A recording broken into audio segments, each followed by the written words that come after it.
তো এসে গেছি দেখি কি হচ্ছে নাকি। এই তো অভি এসে গেছে। বাহ, এই অভি, মুড়ি মাখা আছে, সঙ্গে গরম সিঙ্গাড়া, খাবি তো? খাবো না মানে খুব খিদে পেয়েছে। দেখি একটা সিঙ্গারাটা বাবা। হ্যাঁ প্ল্যান কি বল? হ্যাঁ, সবকিছু রেডি হয়ে গেছে। কালকে আমরা 7টা গাড়ি নিয়ে বেরিয়ে যাচ্ছি। আমাদের টার্গেট কিন্তু 7খানা গ্রাম। সাবজেক্ট আর ক্লাস ওয়াইজ আমি বইগুলো সব ভাগ করে নিয়েছি। Class 5 to 10। 11 12? হ্যাঁ, ওই সায়েন্স আর কমার্স গুলো পেয়েছি। যেরকম ডিমান্ড থাকবে আমরা দিতে পারবো। গ্রেট। আর মেয়েদের প্রয়োজনীয় জিনিসগুলো না হয়েছে অভিদা। খুব ভালো। এই আয় আয় আয় আয় আয়। হ্যাঁ এই অভি, এই হচ্ছে কাজু। আজ থেকে নতুন জয়েন করেছে। দারুণ কাজের ছেলে। তাই নাকি? আরে হ্যাঁ রে, আগে লোকালি কাজ করতো, আজকের কাজটার জন্য ওকে আমাদের সাথে নিয়েছে। এই চন্দননগরের ছেলে, ওকে লোকাল লোক খুব ভালো চেনে, বুঝলি তো? আর ওর অর্গানাইজ পাওয়ারটা খুব ভালো। গ্রেট। কাজু, ওয়েলকাম টু ইয়াং বেঙ্গল। তাহলে কাজে লেগে পড়ো। থ্যাংক ইউ অভিদাক, থ্যাংক ইউ দাদা। আপনাদের এই ইয়ং বেঙ্গলের কাজ থেকে জীবনে একটা আমি লক্ষ্য পেয়েছি, আশা পেয়েছি যে মানুষের জন্য কিছু করা যায়। আমার একটা রিকোয়েস্ট আছে দাদা, আমাকে আপনাদের ইয়ং বেঙ্গল থেকে বের করে দেবেন না তো? এসব যে কি বলছো তুমি? দেখো, যারা পৃথিবীর জন্য কাজ করে, এই পৃথিবীর মানুষের জন্য কাজ করে, তারা ইয়াং বেঙ্গল, বুঝেছো? আমরা আবার বের করার কে? চল লেগে পড়ো। কাজী মা, হ্যাঁ হয়ে গেছে। অভি, এই দেখলাম সব। দেখলি? হ্যাঁ। ঘুরেছিস? হ্যাঁ। ভালো লেগেছে? তাহলে সবার সাথে একটু ইন্ট্রোডিউস করে দিই। ইনি হলেন অরবিন্দ, আমার দাদা, ভাই, best friend, all in one. ছোটবেলা থেকে একসাথে আমরা বড় হয়েছি। আজকে যখন এখানে আসছিলাম ভাবলাম নিয়েই আসি, কি তাই না? ওয়েলকাম। শোন, এবার তোকে একটু প্ল্যানটা বলি। কাল সকালে 7টা গাড়ি 7টা গ্রামে যাচ্ছে, ঠিক আছে? আমি এখান থেকে পুরো ব্যাপারটা অপারেট করছি। তুই চাইলে একটা টিমের সাথে একটা গ্রাম ঘুরে আসতে পারিস। আর তারপর কাল রাতে বা পরশু সকালে আমরা বেরিয়ে যাবো, ঠিক আছে?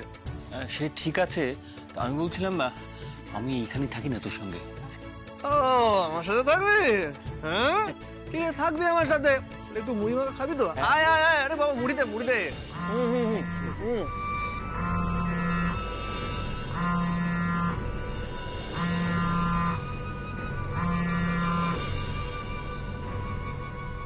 হ্যাঁ স্যার, বলুন।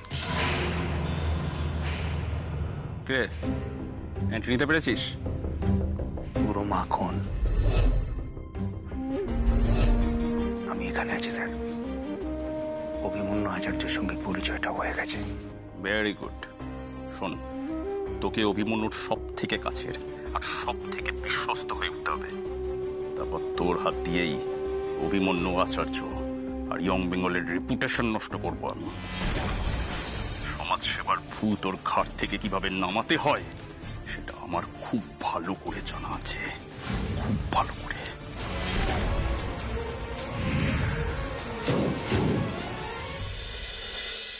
আচ্ছা, বাড়িতে বিয়ের অনুষ্ঠান নেমন্তন্ন করেছে। আচ্ছা, আমরা কি সবাই চাই না যে শুভ অনুষ্ঠানে সবাই আসুক, আশীর্বাদ করুক? ওনারাও তেমনই চেয়েছেন হয়তো। না গুরুমা, আপনি চান, আমি চাই না। ওই হাবাতাদের আশীর্বাদ নিয়ে আমার কোনো কাজে লাগবে না, আমি একদমই চাই না। এই শোন, কি এমন বাবা মায়ের তুই মেয়ে হলি কি করে বলতো? যেমন তুই তেমন তোর দাদা, দুটোই সমান। সত্যি তো, বাবা বা মা কখনো তো এরকম গরিব বড়লোক ভাগ করেন না। শুনেছি আমাদের দাদা শ্বশুর নাকি এটাই চেয়েছিলেন যে এই আদর্শেই সবাই মানুষ হোক। আমি তোর কথা মেনে নিলুম। সত্যি তো, উমা আমাদের কে এসছিল আলিয়ার সঙ্গে, আলিয়ার অ্যাসিস্ট্যান্ট, ঠিক? আচ্ছা, তাই যদি হয় ঠাকুরজি, তাহলে ও কেন আমাদের বাড়িতে চোর ধরিয়ে দিল বল? ওর জন্য তো আমাদের মা দুঃখার গয়না রক্ষা পেল।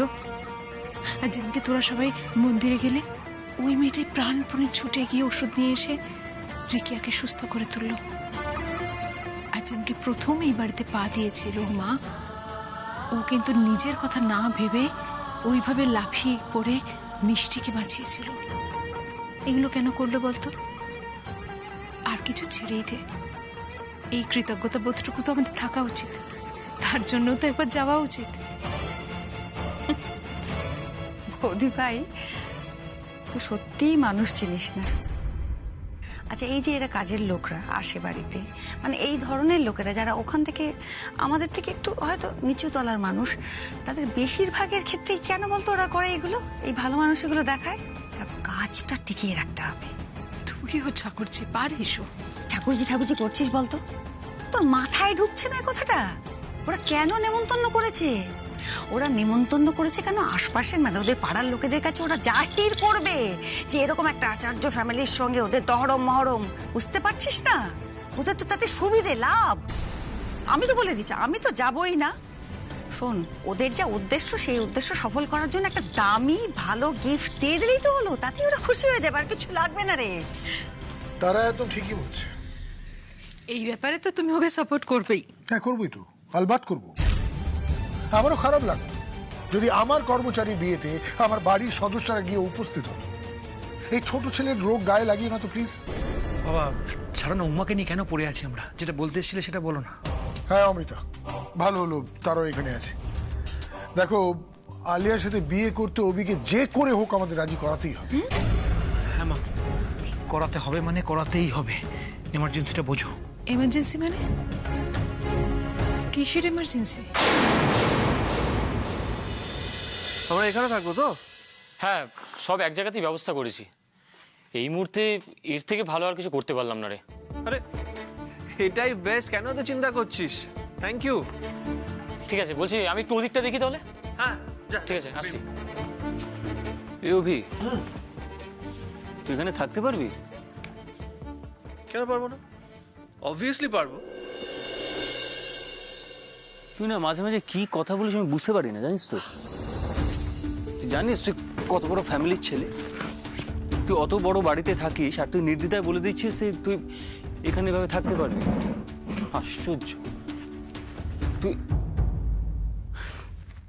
অবশ্য না, ভুলটা তো আমারই, তোকে জিজ্ঞাসা করাই তো আমার ভুল হয়েছে।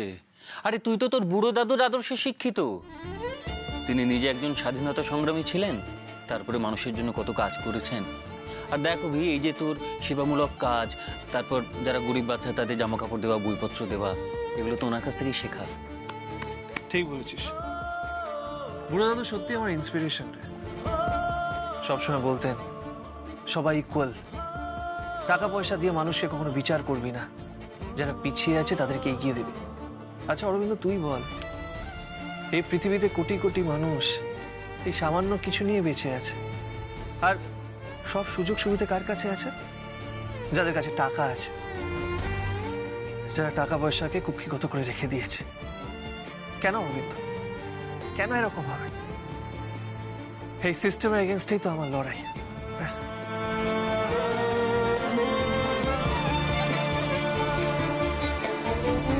রিং সেরেমনি ক্যান্সেল করেছে আলিয়া, তো আমি সব ছেড়ে অভিকে কেন রাজি করতে যাব? দেখো, বেসিক্যালি আমি অমৃতা পরিষ্কার করে বলছি, যে কথাগুলো অবি আগে বলেছে সেটা ও গায়ে মেখেছে। এবার আলিয়া চায় যে অবি মন থেকে বিয়েতে হ্যাঁ বলুক, নিজে গিয়ে ওকে প্রপোজ করুক, এইটুকুই তো। আরে এতে অসুবিধা কি আছে? এটা খুব সহজ কাজ। আরে আমি বলছি যে অভি আমাকে বলেছে, অভি বলেছে যে ও রাজি, আমাকে নিজের মুখে বলেছে। বৌদি ভাই, তোকে ভাবতে হবে না, অত কথা ভাবছিস কেন? আমি আমার ছেলেকে ঠিক ম্যানেজ করে নেবো। আর দেখিস কেমন সুরসুর করে আংটি বদলে রাজি হয়ে যায়। ব্যাপারটা বোধহয় এত সহজ হবে না ঠাকুরজি। এ?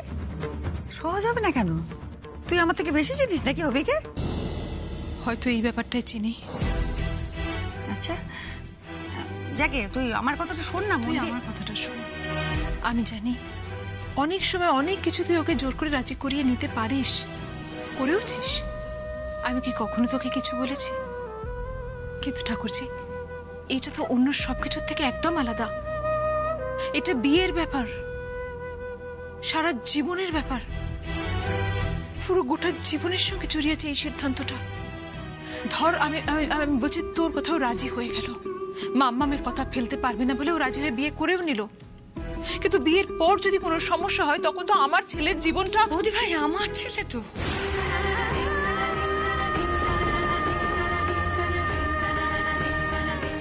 হ্যাঁ, তোর ছেলেই তো, তোর ছেলেরই তো জীবনটা নষ্ট হয়ে যাবে ঠাকুরজি। আর তুই তোর ছেলেকে তো আমার থেকে ভালো জানিস, ওকে দিয়ে জোর করে কিছু করালে ও অন্যরকম ভাবে রিয়াক্ট করে। আজ যদি ধর আমাদের এই দুটো পরিবারের মধ্যে সম্পর্কটা নষ্ট হয়ে যায়, সেটা কি ভালো হবে বলতো?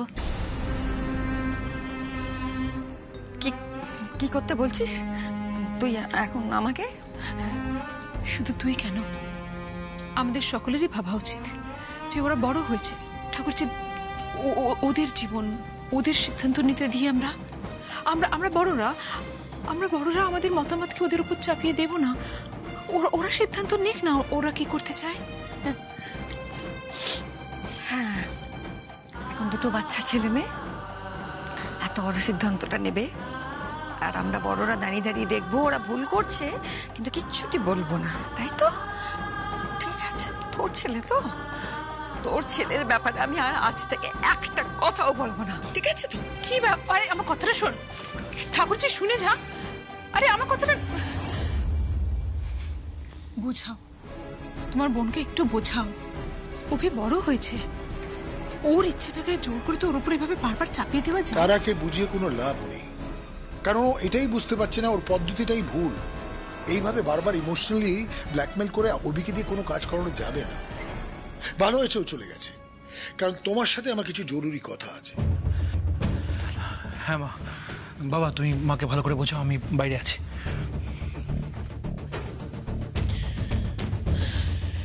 আমার সঙ্গে জরুরি কথা?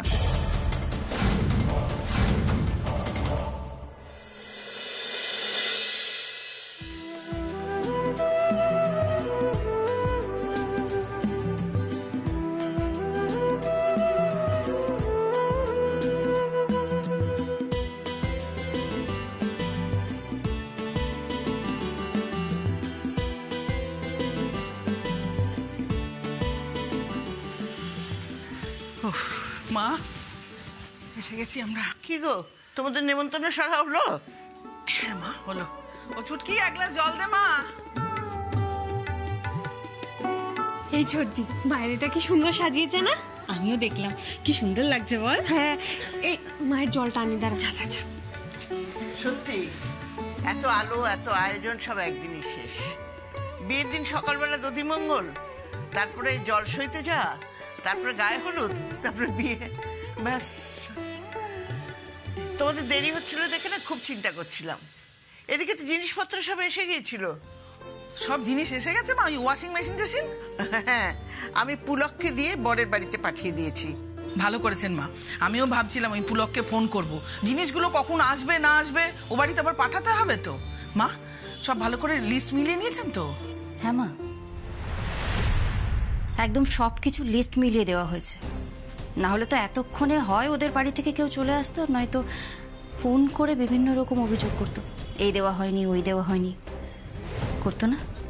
এই শোনা, আমি তেতেপুরে এসেছি, একদম এই কথা বলে না আমার মাথাটা গরম করে দিবি না। ওই উমার কথা শুনে, আপনার কথা শুনে ওই বাড়িতে নেমন্তন্ন করতে গিয়েছিলাম। বসা তো দূরের কথা, চা জল পর্যন্ত দেয়নি জানেন। একদম এসব ফ্যাকনা তুলবি না। এখন আমি ভালো ভালো বিয়েটা দিতে পারলে বাঁচি। মেয়ের হাত থেকেই যদি বাঁচতে চাও তাহলে বিয়ে দেওয়ার কি দরকার ছিল মা? রেল লাইনে ফেলে দিয়ে আসতে পারতে তো।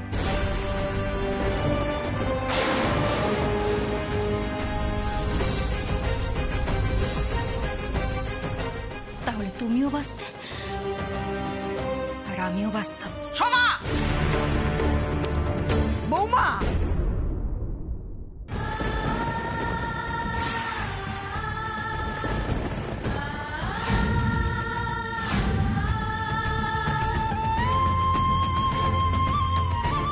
কি করছো কি?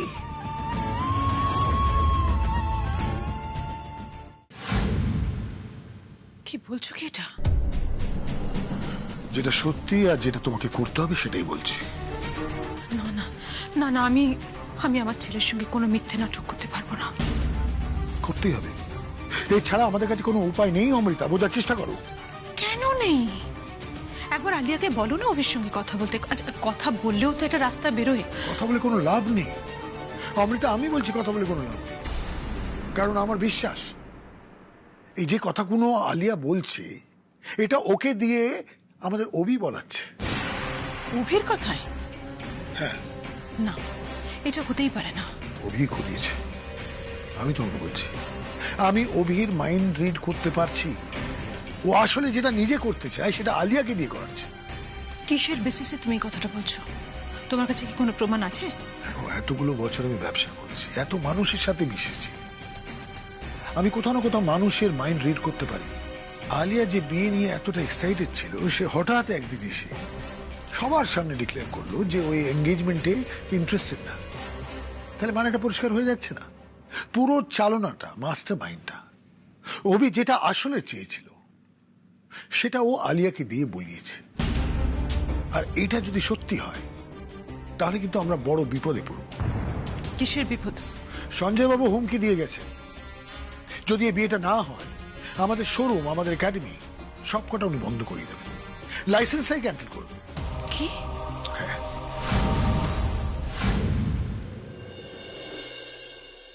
পরশু মেয়েটার বিয়ে, আজ ওর গায়ে হাত তুলছো? কি বললো শুনতে পেলেন না? শুনতে পেলেন না মা? বললো রেল লাইনে ফেলে আসা উচিত ছিল। যা না, যা মর্গে যা। একজন তো আগেই গেছে, তোরা সবাই মিলে রেল লাইনে গিয়ে কলাতে যা। রেল লাইনে ফেলে রাখা আসা উচিত ছিল। লজ্জা করলো না এই কথাটা বলতে তোর? কিসের জন্য করছে এইসব? আর কি নিজের সুখের জন্য করছি? তোর বিয়ে দিলে তুই ভালো থাকবি, সংসার করবি, খেয়ে পড়ে বাঁচবি, সেই জন্য করছি, নিজের সুখের জন্য কিছু করছি না। কি দিতে পারি তোদেরকে? কি দিতে পারবো আমি?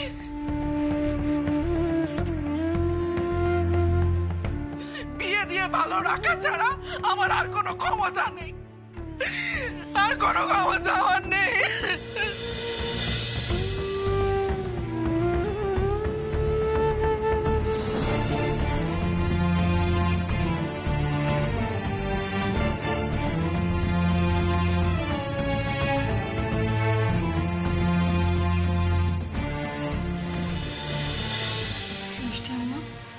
ওর কি হয়েছে গো? ও এরকম রেগে আছে কেন? কি জানি বাপু, ওই ছেলেটার একটা ফোন এসেছিল, তারপর থেকে ওর মেজাজটা এরকম খিচড়ে রয়েছে।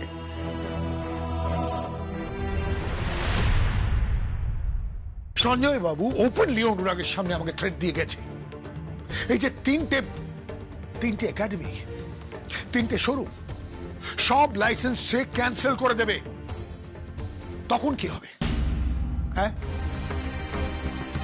15 কোটি টাকার লোন, ব্যাংক, ফাইন্যান্সিয়াল ইনস্টিটিউশন সবাই আমাকে ধরবে, আমরা পথে বসে যাব।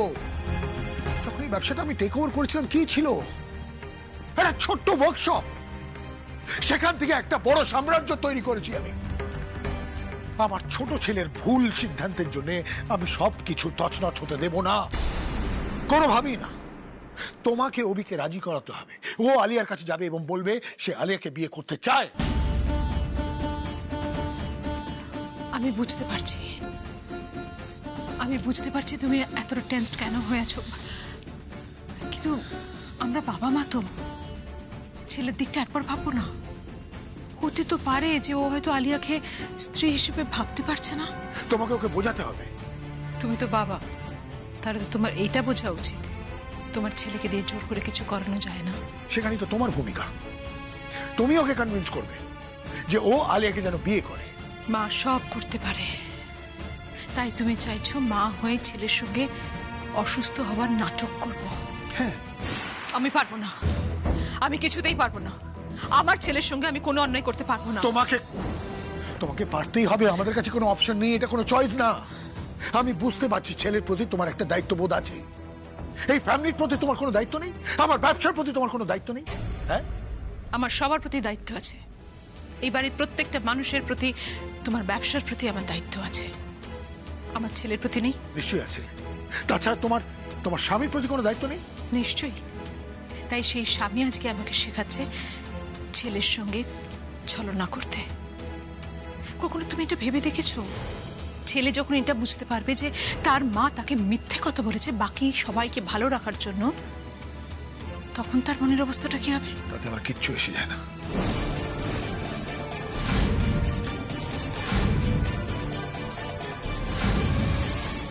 পারলে বলতে এটা তুমি? বলতে পারলাম কারণ তুমি প্র্যাকটিক্যাল হচ্ছ না, ইমপ্র্যাকটিক্যালি এই কথাগুলো বলছো। আবেগের বসে এই কথাগুলো বলছো। তুমি এইটুকু বুঝতে পারছো না?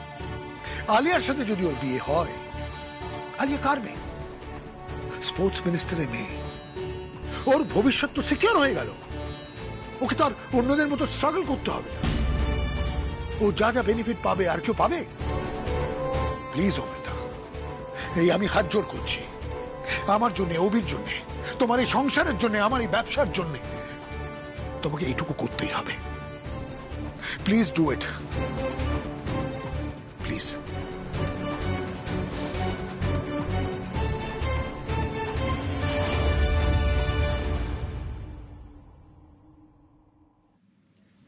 বাবা হয়ে তুমি আমাকে বলছো ছেলেকে ঠকাতে?